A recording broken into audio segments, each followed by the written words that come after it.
entire conservative media operation, speaking of them, has jumped on John Fetterman's stroke symptoms as a way to discredit him as a candidate for the Senate, and polls have narrowed significantly since earlier on in this race, where Fetterman had a comfortable lead.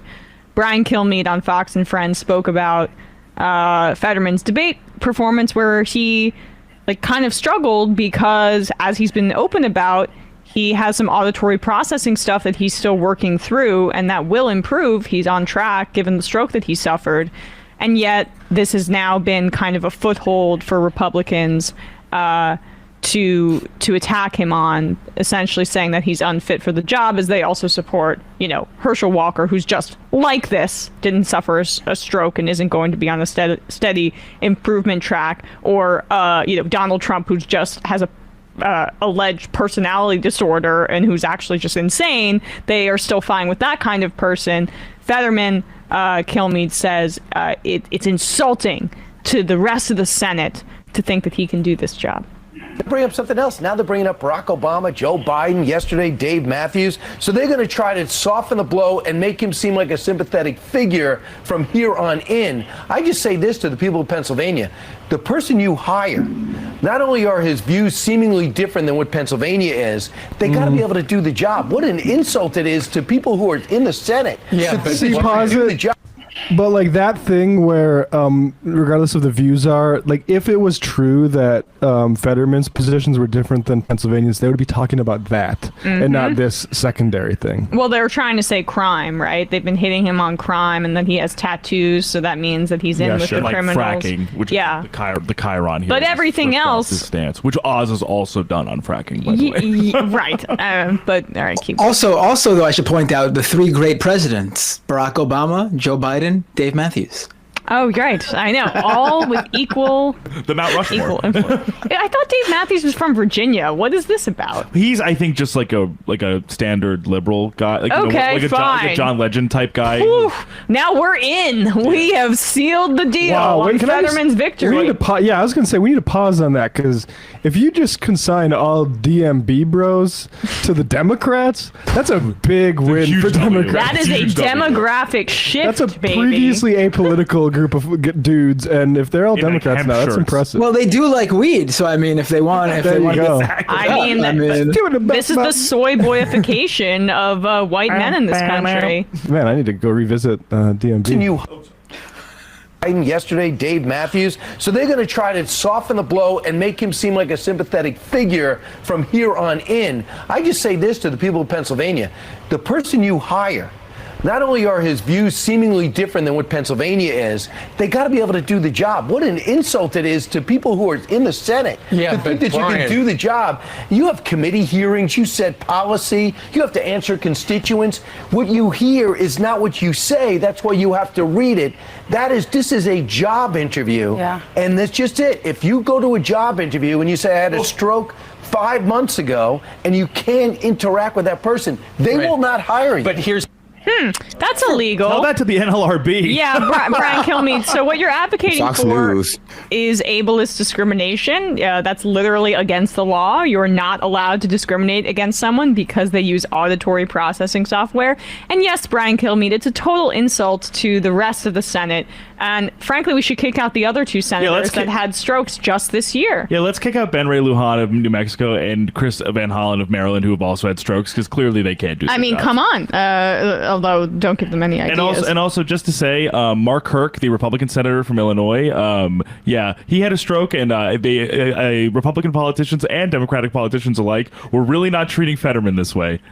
Yeah, Britt, can you pull up this thing I just put in sound polls? This is a guy, Esoteric CD. He's like some sort. Oh, Jeff. Yeah. I really don't like this guy. I think he's. I think he does stuff like this. A very cynical guy. But he posted this tweet about this same thing, trying to make the point about Mark Kirk. Says, I couldn't vote. First one says, I couldn't vote for Mark Kirk, the only Republican I'm ever likely to see in the Senate from Illinois, and a guy I genuinely liked for re-election because I doubted his fitness for office post-stroke. I am consistent here. Oh yeah. This was his defense, by the way, just yesterday of him knocking John Fetterman as not being able to do his job in the Senate because of his stroke. Just to give it some more context there, yeah. But whoops, here we go. And then he said, if you go back to the tape in November 1st, 2016, mailed in my absentee vote today. Wrote in McMullen for Prez, Kirk for Senate, plus GOP Palooka, who will get smushed by Danny Davis in Illinois Senate. So, I mean, maybe just search your own effing tweets. Yeah, he's consistent in being lazy in his lives. Being a moron. Yeah. And like McMullen for Prez, I mean, this is like the type of thing you get from Never Trumpers. Like, just like still blatantly dishonest for partisan reasons, but like having different sort of strategic and frankly comfortability with some of the base. Somehow it's smarmier and a little bit more sanctimonious though than just like actually dyed in the wool like Kool-Aid drinkers. Like Right. I prefer you just be. Yeah. Just be. I find it's like more annoying and Just more be insidious. MAGA. Yeah. I mean, it's just like. But apparently, though, Kilmeade's made it clear: people who have had strokes, no jobs for you. Sorry. And like, I just think I think it's important to note that cognitively, my understanding is Fetterman is fine. Even if that wasn't the case, I gotta say, like, just being real, like, I'm voting for the person who themselves or their staff has a better position on the PRO Act. This is how adults vote. It's not based on like who performs the language better. Yeah, this isn't American Ninja Warrior, Yeah, or like we're not casting the next Batman. This is about power, and these politicians are just figureheads representing coalitions of power. Like, this is, I absolutely agree. And like, one of the things you constantly see is, who could do the job? And it doesn't look like Fetterman can do the job, they say. Well, what is the job? What are the 99% of the things that Kilmeade mentioned in that clip? That's actually like stuff that like aides and people who work for the senator do. What is the actual job? The job is to push forward policies and give votes to things that candidate believes in when they become the senator. So Fetterman's job and Oz's job, while both being the senator, their jobs are actually not going to be the same at all. Their jobs are going to be to accomplish very different things. So you have to look at Fetterman and Oz, and you have to say to yourself, do I want Fetterman to accomplish his job, his policies, his beliefs, or do I want Oz to accomplish his completely separate job, which is his, policies and beliefs? And that's the job you're going to get when you vote for that person. So it's not just this job that like they go in and they're just like, serving people who come to their restaurant. You serve whoever comes in, doesn't matter anything about it. That's not the job here. They're going to have two very different jobs. And if you don't want Oz to do what the Republicans and the broader GOP want, then you don't want him in there in that position to get his job done. Yeah, the point I people have been making that very similar and I think correct point, Binder, and I've seen people like, well, the left is using this argument against Herschel Walker. Well, we're making that argument because Herschel Walker's positions are bad and he'd do bad things. Like, he's a bad candidate, and it's only exacerbated by his inability to communicate. But the thing about it is that we know that this is like the trajectory that Fetterman is on. He's getting better, and he just uses auditory processing software. And the idea that you could if he were deaf or if he were blind, would this argument be being made? Because it's basically analogous. For me, I mean, I think the most ableist thing is to imply that just by nature of that, like even by nature of his stroke, that somehow makes Dr. Oz more fit. Absurd. Just by nature of not which is absurd. It's like that's why they have to make these arguments, because people have been doubting Dr. Oz's fitness not for any sort of like legitimate disability reasons, just from not living in the allegedly not living in the state, amongst his many gaffes, including the ones from the debate. And they're just trying to make this a sort of incredibly disrespectful argument that somehow John Fetterman's, in their eyes, lack of fitness makes Dr. Oz's lack of fitness look a little bit better by by contrast. Right. I mean, it is, unfortunately, though, they had been like laying this groundwork for a while in conservative media, and it seems to be working as of now. I'm hoping that just because Shapiro is so far ahead of Mastriano at this point that maybe it can buoy Fetterman to the finish line, but I am pretty concerned right now. Yeah, I mean, I think it's But, hard you know, to draw heads or tails from polling at this point. I've seen polls that say Fetterman's still okay. Yeah, I mean, people in Pennsylvania, are they really going to consider that debate if they were already considering Fetterman? That's the question. And from what I saw, local PA media, like the local online news outlets and papers, they were covering the debate much different than the national media. Like the national media was like, Fetterman clearly off his game. Like, yeah, and the local media was like, Fetterman stumbles as expected, but Oz doesn't come out well in the like. They were really like, Fetterman had a problem because we knew he was going to, but it wasn't like this big defeat. Like he just didn't perform well at a debate. What you see is the difference in stakes. Like for people like Barry Weiss, who are just lying in support of basically the Republicans, you're only going to emphasize that. But for people who live in Pennsylvania, who are like, oh yeah, it might be actually nice to have a representative who is supportive of raising the minimum wage.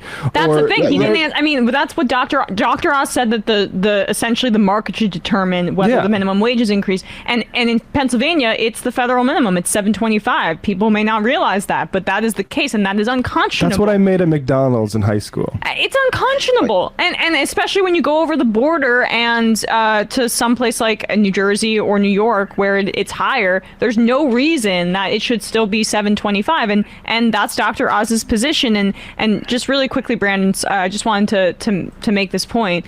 Like Barry Weiss or Olivia Nuzzi, who are making this case about how uncomfortable they are having to watch Dr. or Fetterman speak with dysplasia versus Dr. Oz.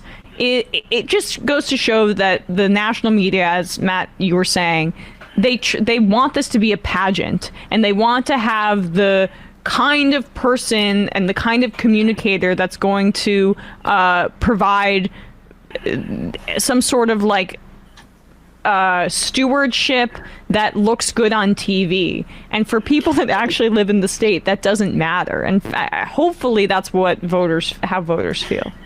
I mean, just to jump on that point, Emma, I would even sort of go a little further. This is about the intersection of like working class people's healthcare and, the impacts of that on their life. Because people went out, and I mean, people across the political spectrum in journalism went out of their way to pretend like Trump could speak normally for an hour straight.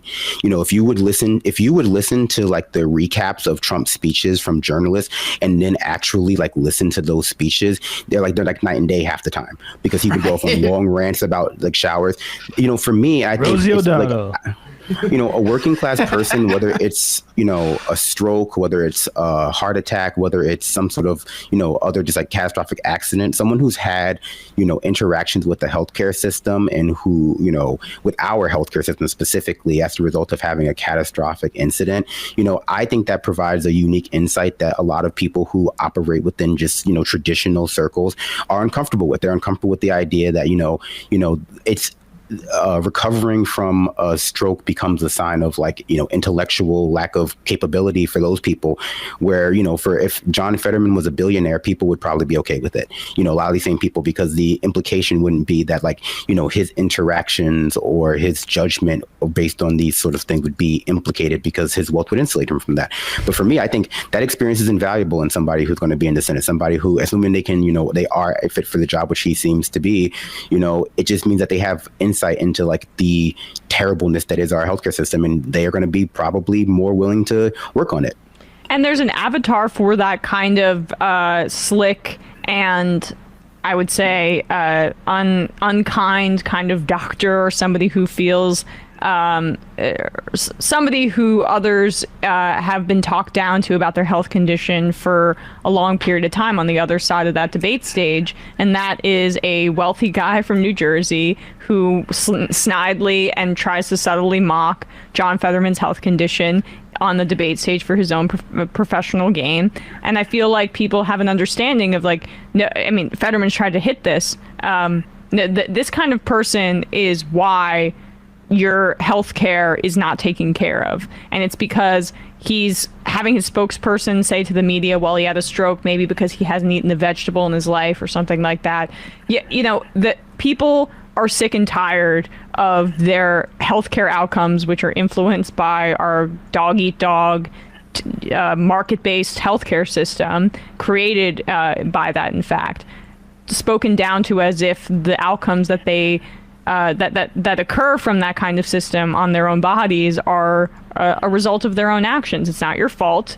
This is just the sickness that our society chooses to create.